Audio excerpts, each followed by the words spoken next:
ஆறுமுகத்தான் புதுக்குளத்தே அமர்ந்து அடியார் கருள் புரியும் முருகாதே உம்புகளைப் பாடிடுவே.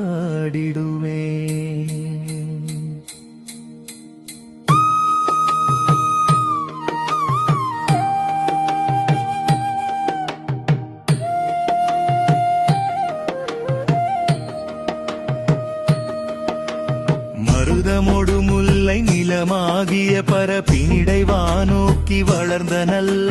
மருத மரச்சோலையும் பால மரச்சோலையும் பாங்கை நிழல் பரப்ப ஒரு பெரியால மரமுயர் தோங்கி படர்ந்துமே உலகளந்தானையொப்ப பெருவயலில் நிறு கதிர்கள் தலை சாய்ந்து நிற்பதோ பலகோ